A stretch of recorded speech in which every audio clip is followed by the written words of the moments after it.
I knew she was my boss's wife, but I couldn't stop myself. Every time she walked into the office, her perfume lingered like a secret only I could smell, a mix of jasmine and something darker, something that pulled me in despite every warning in my head. Her name was Claire, and she had this way of looking at you like she saw the parts of you nobody else bothered to notice. I was just a 26-year-old junior analyst, barely a year into my dream job at Sterling and Associates, a top-tier consulting firm in Chicago. My boss, David Sterling, was the kind of man who could make or break your career with a single email, a single glance. He was a titan, a legend in the industry, and I was just another kid trying to prove I belonged. And yet, there I was, falling for the one woman who could ruin me. It started innocently enough, a glance that lasted too long, a conversation that felt too easy, a moment that shifted the ground beneath me. One secret kiss, one stolen night, and my entire world unraveled. How do you hide a love that could destroy your career, your reputation, your life? I'm going to tell you my story, not to justify what I did, but to show you how one mistake, one reckless choice, can cost you everything. This is the story of how I loved my boss's wife in secret and lost it all. I never thought I'd be that guy. You know the type, the one who crosses lines, breaks rules, throws everything away for something he shouldn't even be thinking about. I grew up in a small town in Ohio, in a house where the walls were thin and the expectations were thick. My parents were blue-collar, salt-of-the-earth people who taught me to work hard, keep my head down, and stay out of trouble. Don't make waves, Ethan, my mom would say, her hands calloused from years at the factory. I listened. I studied, got good grades, went to a state college, and clawed my way into Sterling and Associates. Landing the job felt like a miracle.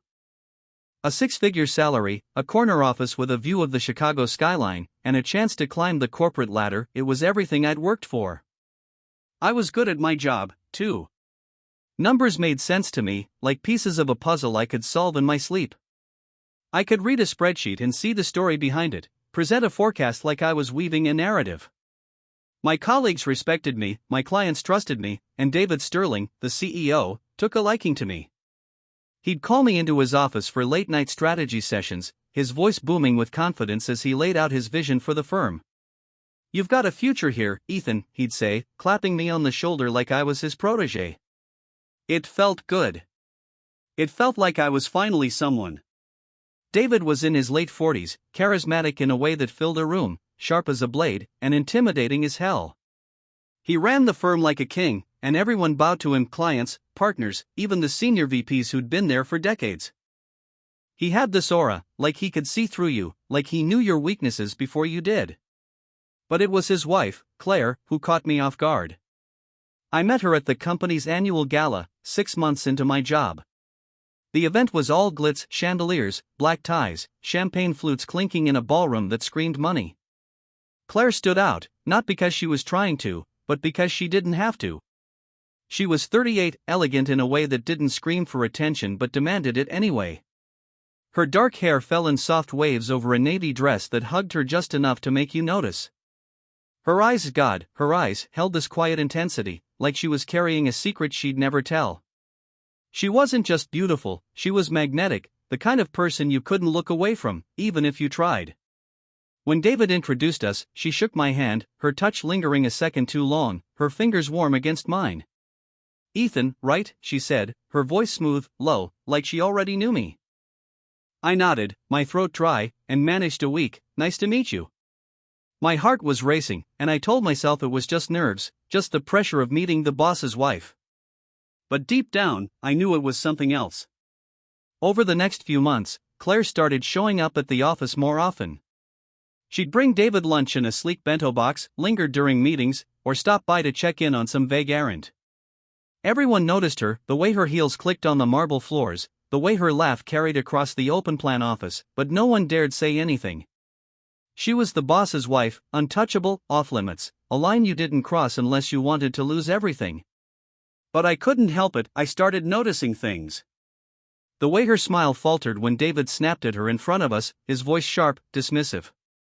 The way she'd sit in the break room, staring out the window at the city below, lost in thought, her fingers tracing the rim of a coffee cup she wasn't drinking. One day, I found her there alone, stirring that coffee, her eyes distant. "Rough day?" I asked, trying to sound casual, like I wasn't hyper-aware of her every move. She looked up, surprised, then smiled, a real smile, not the polished one she wore for David. "You could say that," she said softly, her voice carrying a weight I couldn't quite place. That was the first time we really talked. Just small things: work, the chaos of the city, her love for old jazz records that she'd play on a turntable in their penthouse. It was nothing, really, just a conversation. But it felt like more. It felt like the start of something dangerous, like a spark in a room full of gasoline. It wasn't supposed to happen. I told myself it was nothing, just a harmless crush, a fleeting thing I'd get over. I was young, ambitious, with everything to lose, and Claire was, well, she was Claire. Married, older, the wife of the man who held my career in his hands. But the more we talked, the harder it was to ignore. Our conversations got longer, more personal, slipping past the boundaries of small talk. She'd text me about a project, then slide in a joke about David's obsession with golf or a random thought about a book she was reading. I'd find excuses to stay late, hoping she'd stop by with some flimsy reason to be there. One night, we were both in the office after hours, working on a client pitch that was due the next day. David was out of town, and the building was quiet, just the hum of the air conditioning and the glow of the city lights outside the floor-to-ceiling windows. "You're good at this," she said, leaning over my desk to look at my screen, her hair brushing my shoulder. I froze, my heart pounding so loud I was sure she could hear it. "Thanks," I managed, my voice barely steady. She didn't move away. Instead, she looked at me, her eyes searching mine, like she was trying to figure out what I was thinking. "You ever feel like you're living someone else's life?" she asked, her voice low, almost a whisper. That question broke something in me. It was like she'd reached inside my chest and pulled out the thoughts I'd been burying for years. I told her things I hadn't told anyone, how I felt like I was always performing, always chasing someone else's idea of success, always trying to prove I wasn't just some kid from Ohio who got lucky. She listened, really listened, her eyes locked on mine, her body leaning closer. And then she told me about her life with David. How he was charming in public, the perfect husband, but cold at home, distant, like she was just another asset in his portfolio. How she felt like a trophy, not a partner, expected to smile and nod and never complain. "I don't even know who I am anymore," she whispered, her voice cracking. I wanted to reach out, to touch her hand, to tell her she wasn't alone. But I didn't. Not then. I just sat there, my heart racing, my mind screaming at me to walk away, to stop this before it started. But I didn't listen. The first kiss happened a month later. It was late, raining, and we were in the parking garage after another long night at the office. She was upset David had canceled their anniversary dinner for a client meeting, leaving her to spend the evening alone. We were standing by her car, the rain drumming on the concrete, and she was ranting, her voice breaking with frustration. "He doesn't even see me," she said, tears mixing with the rain on her face. I don't know who moved first, maybe it was me, maybe it was her, but suddenly her lips were on mine, soft and desperate, like she'd been holding back as long as I had. It was electric, wrong, and perfect all at once, like a storm breaking after months of pressure. Her hands were on my chest, mine in her hair, and for those few seconds, nothing else mattered, not David, not my job, not the consequences. We pulled away, both of us breathing hard, our eyes locked in a mix of panic and need. "This can't happen again," she said, her voice shaky, but her eyes said something else, something that kept me awake all night. I nodded, but we both knew it was a lie.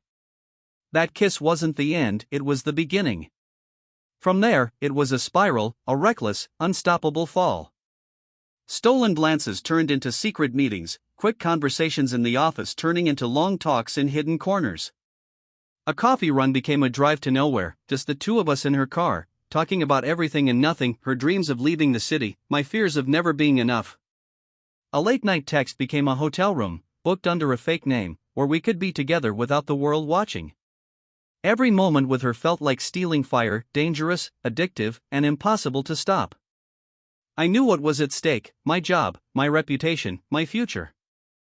David wasn't just my boss, he was a man with connections, power, the kind of influence that could ruin me with a phone call. But Claire was worth it. Or so I thought. The guilt gnawed at me, a constant ache in my chest, but the want was stronger, drowning out every rational thought. I started slipping at work, missing deadlines, spacing out in meetings, my mind always on her. My colleagues noticed, exchanging looks when I fumbled a presentation. David noticed, too. "Everything okay, Ethan?" he asked one day, his tone sharp, his eyes boring into me.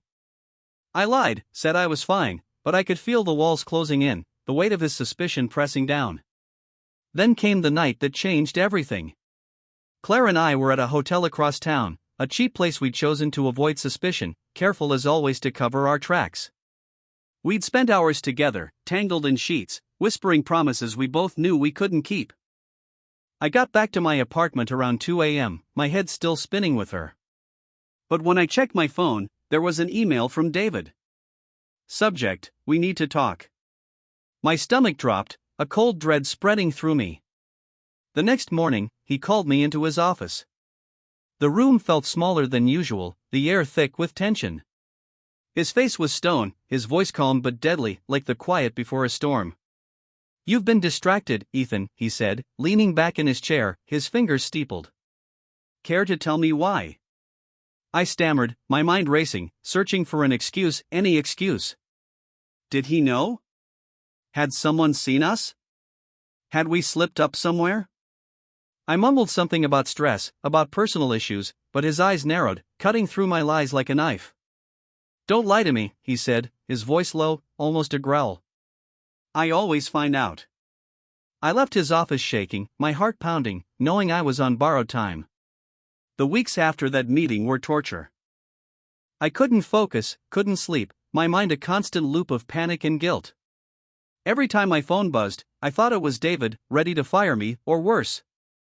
Claire and I tried to cool things off, to put some distance between us, but it was impossible. We were addicted to each other, to the thrill of the secret, to the way we made each other feel alive in a world that felt suffocating. But the cracks were showing, and they were getting harder to ignore. Claire started pulling away, her texts shorter, her excuses flimsier. "David's been asking questions," she told me one night, her voice tight with fear. "He's watching me, Ethan. He's watching us." I told her we'd be careful, that we could make it work, but deep down, I knew we were playing with fire, and the flames were getting closer. I started seeing things, colleagues whispering when I walked by, David's eyes lingering on me during meetings, his smile too tight, too knowing. I told myself I was paranoid, but the fear was real, a constant weight in my gut. Then came the company retreat, a weekend in the mountains, all expenses paid, meant to build team spirit. David insisted I come, his tone leaving no room for argument, his eyes daring me to say no. Claire was there too, playing the perfect wife, laughing at his jokes, touching his arm in a way that made my stomach twist. It killed me to watch, but I kept my distance, my heart pounding every time our eyes met across the room. On the second night, there was a bonfire, the team gathered around, drinking, loosening up, the air filled with laughter and the crackle of flames. I couldn't take it, the sight of her with him, the weight of our secret, the fear of being caught. I stepped away to clear my head, walking down a quiet trail into the woods, the darkness swallowing me. That's when Claire found me. She appeared out of nowhere, her face pale in the moonlight, her eyes wide with panic. "We need to stop," she said, her voice shaking. "He knows something, Ethan. I can feel it. He's been too quiet, too calculated." I grabbed her hand, desperate, my heart racing. "We can figure this out," I said, my voice breaking. "We can leave, start over somewhere else, just you and me." She looked at me like I was crazy, her eyes filling with tears. "You don't know David," she said, pulling her hand away. "He'll destroy us. He'll destroy you." I wanted to argue, to pull her close, to tell her we could make it work, but the look in her eyes stopped me. It wasn't just fear, it was resignation, like she'd already made up her mind. She was right. The next morning, I was called into a private meeting with David and the HR director. The room was cold, sterile, the kind of place where careers go to die.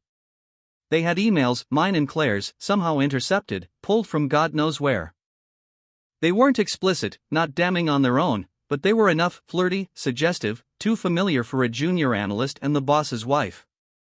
David didn't yell, didn't accuse, didn't even raise his voice. He just looked at me, his eyes cold, unreadable, and said, "You're done here." His words were like a guillotine, clean and final. I was fired on the spot, my access card confiscated, my laptop wiped, my career in ashes before I could even process it. But it didn't end there. Word spread fast, vicious, like wildfire. By the time I got back to my apartment, my phone was blowing up with messages from colleagues, friends, even my parents. Someone had leaked the story, twisted it to make me the villain, the sleazy young guy who seduced the boss's wife. My LinkedIn was flooded with hate, anonymous comments calling me a homewrecker, a snake, a nobody who thought he could play with the big dogs. My job applications were ghosted, my emails ignored. I was radioactive, untouchable, my name poison in the industry I'd fought so hard to break into. Claire disappeared from my life. She stopped answering my texts, blocked my number, vanished like she'd never existed. I heard through the grapevine that she and David were working things out, that she'd gone to therapy, that they were trying to save their marriage. I was alone, broke, and humiliated, my dreams of a corner office replaced by a one-bedroom apartment I could barely afford. I moved back to Ohio, back to the small town I'd sworn I'd never return to. I took a job at a local hardware store, stocking shelves, ringing up customers, my six-figure salary a distant memory. Every night, I replayed it all, the kiss in the rain, the nights in hotel rooms, the way her eyes lit up when she talked about jazz. Was it worth it? I don't know. Some days, I think I'd do it all again, just to feel that fire one more time, to feel alive in a way I hadn't before and haven't since. Other days, I hate myself for being so stupid, for thinking I could outrun the consequences, for believing love could outweigh the cost. I saw Claire one last time, months later, at a gas station near my hometown. It was a gray, chilly day, the kind that makes you feel like the world's forgotten you. She was alone, pumping gas, her hair pulled back, her face tired but still beautiful, still the woman who'd turned my life upside down. I didn't approach her, I couldn't. My heart was in my throat, my hands shaking as I stood by my beat-up truck, pretending to check my phone. But she saw me. For a moment, our eyes locked across the lot, and I swear I saw the same longing, the same regret, the same unspoken what if that haunted me every night. Then she looked away, got in her car, and drove off, her taillights disappearing into the fog. I found out later that she and David had separated, that she'd moved out of their penthouse, started over somewhere new. But she never reached out, never sent a text, never gave me a sign that I'd meant as much to her as she did to me. Maybe she was as broken as I was. Maybe she was just smarter, better at letting go. Love can make you feel invincible, like you're untouchable, like nothing else matters. But it can also burn your world to the ground, leave you with nothing but ashes and regret. I lost my job, my reputation, my future, all for a woman I could never have, a woman who was never really mine. Would you risk it all for a forbidden love, for a moment that feels like everything, even if it costs you everything? Comment below and tell me, have you ever had a crush that could ruin you, a feeling you couldn't shake no matter how hard you tried? If this story hit you hard, hit that subscribe button and share it with someone who needs to hear it. Trust me, you don't want to miss the next one.